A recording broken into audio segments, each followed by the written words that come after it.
Championship from here. Oh, really? What a risk. عرض فول جير 2025 عرض تحت مسمى المفاجآت والصدمات. العرض ده من العروض اللي كنت داخلها بتوقعات معينة. التوقعات دي اتحدثت وحاجات كتير منها ما جاتش زي ما انا كنت متوقع، واظن كتير مننا كده. بس خلينا نتكلم على العرض الطويل ده. زي كل عروض اي دبليو، يبدأ العرض زي عرض ريسل دريم كده، بفرقتين بيدبوا في بعض من البري شو. تاكاشتا وهيتشي سيرو بيضربوا في نيون وماسكارا دورادا من اتحاد سي ام ال ال في ماتش على هزيمة التريز بتاعة الاتحاد ده. وعامة الماتش ده برضه تمهيد لعداوة تاكاشتا واوكادا والخلافات اللي بينهم اللي اتخسروا من الماتش ده، فمفيش كلام مهم يعني، ياخد 6.5 من 10. ونخش على اللي بعده عشان الكلام كتير. داربي ألين ضد باك. الماتش ده متوقع ومش متوقع في نفس الوقت، اللي هو هل داربي ألين هيكسب ويكمل سيطرته على الديث رايدرز، ولا باك هيكسب عشان نمهد اكتر انه يقلب على موكسلي وياخد هو العصابة. التوقع التاني كان هو اللي اقرب، وده اللي حصل فعلا، وده المنطقي اكتر من وجهة نظري. والماتش كقصة هو قصته بسيطة، ان باك عايز يثبت ان هو بيعرف يتفوق على داربي في ماتش مصارعة عادي، مش ماتش فيه خاصية.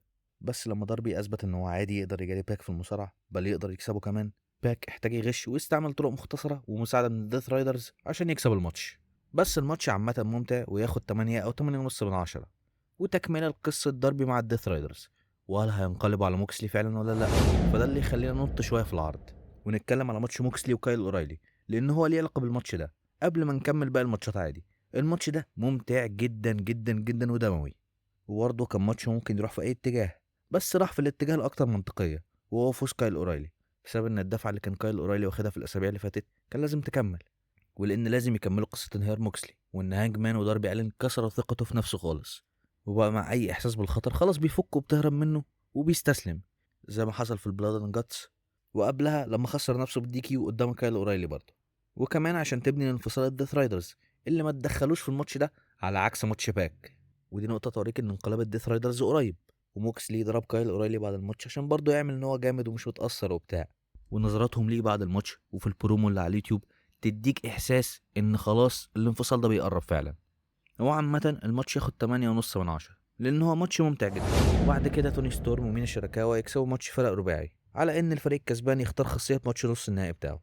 كان شغال ما فيهوش كلام كتير، ياخد 6 من 10. بعد كده نخش على اف تي ار ضد بروديدو، اكتر او يمكن تاني اكتر ماتش كيفني ودخل دماغي في العرض ده. ماتش ممتع بشكل غير طبيعي، سرعه كبيره وتناغم غير طبيعي بين الفرقتين، فولس فينيشز بالعبيط، سيكونسات اسطوريه، ماتش عالي قوي.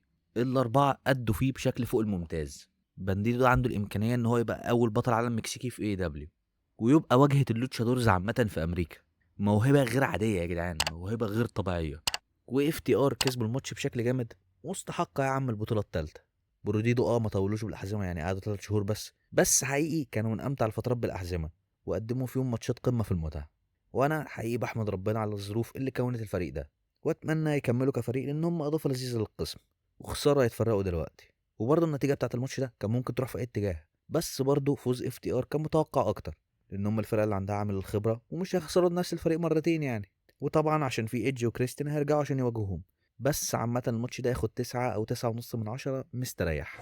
نروح بعد كده الماتش الكازينو على حزام الناشونال الجديد. الماتش بالنسبة لي كان حلو واستمتعت بيه وبالريتم بتاعه، وإن في قصص كتير ظهرت زي عداوة السندكت مع الديماند، عداوة دانيال جارسيا مع دادي ماجيك، والديث رايدرز مع أورنج كاسيدي ورودريك سترونج. والماتش كان ريتمه سريع والمصارعين كانوا بيخشوا بسرعة، فبالنسبة لي ما كانش فيه لحظة مملة أو ملهاش لازمة. وشفنا مواجهة بين سبيد بول مايك بيلي وكيفن نايت اللي هم تيم، وكانت مسلية وممتعة.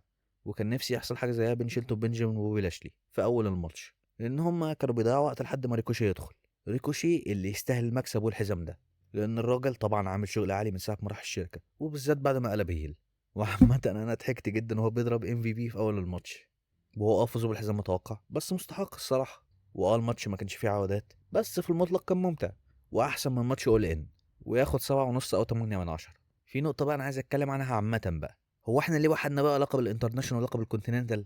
طالما كده كده هنضيف حزام جديد كان نفس فكره حزام الانترناشونال زمان. ليه وحدنا بقى الالقاب؟ لان حرفيا حزام اليونيفايد بقى حزام الكونتيننتال بس باسم وشكل مختلف. ده غير ان حزام اليونيفايد من ساعه ما اتعمل ما كانش ليه قصه مهمه قوي، غير قصه تاكيشتا اللي لسه هتبدا، وقصه سويرف اللي كان في الاول اول ما كسب الحزام، بس دي كانت شغاله مش احسن حاجه يعني. فانا شايف ان ما كانش ليه لازمه توحيد الالقاب، وكنت خلي يا عم حزام الانترناشونال كمان عشان التصميم بتاعه جامد الصراحه.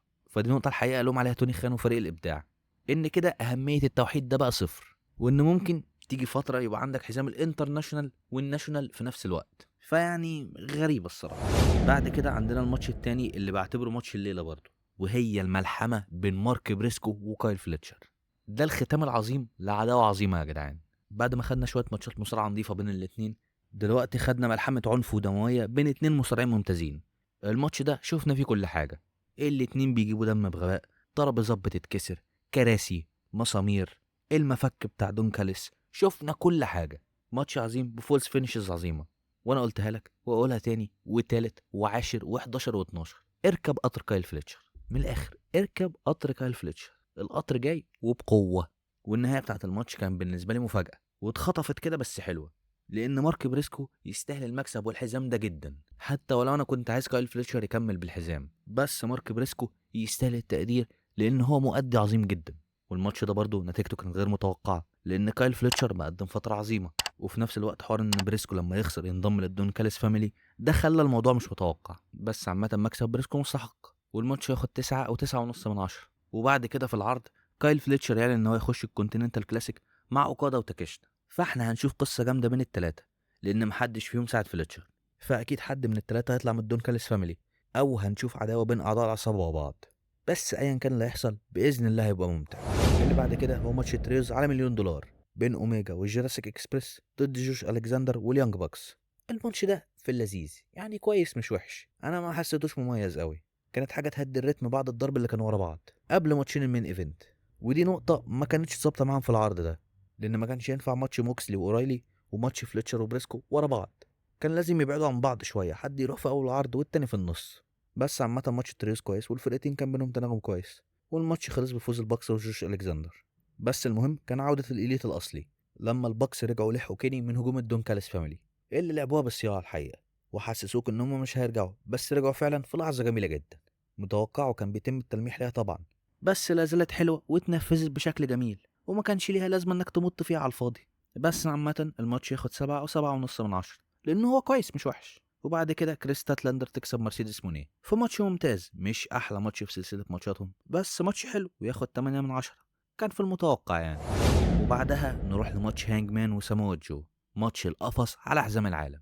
الماتش كان كويس، كان دموي، ما كانش احسن حاجه بس ما كانش وحش. الماتش ده انا من وجهه نظري كان بيعاني من ان الجمهور مجهد بسبب طول العرض، بس عامه الكلام مش على الماتش نفسه، بس على فوز سامو جو بالحزام، اللي كان بالنسبه لي واظن لاغلبنا يعني اكبر مفاجاه في العرض، لان اتوقع اننا كلنا كنا متوقعين ان هانج مان هيكسب الماتش عادي، يعني مفيش حاجه هتحصل، فكان صدمه اللي حصل كمان بانقلاب هوك اللي طلع كان شغال مع الابس زي ما هو. وفوز سامو جو ده اكيد تكريم ليه، وانا عامه مصدوم من ساعه ما اتفرجت، مش عارف ده قرار وحش ولا كويس، بس هو مفاجئ وجريء وخلى عندي فضول اكتر اعرف اللي هيحصل واشوف اللي جاي في العروض هيمشي ازاي والقصص اللي جايه، بالذات كمان عوده سويرف اللي وقف جنبا لجنب مع هانج مان، ففي سكك وقصص كتير اتفتحت عايز اشوف هتمشي ازاي.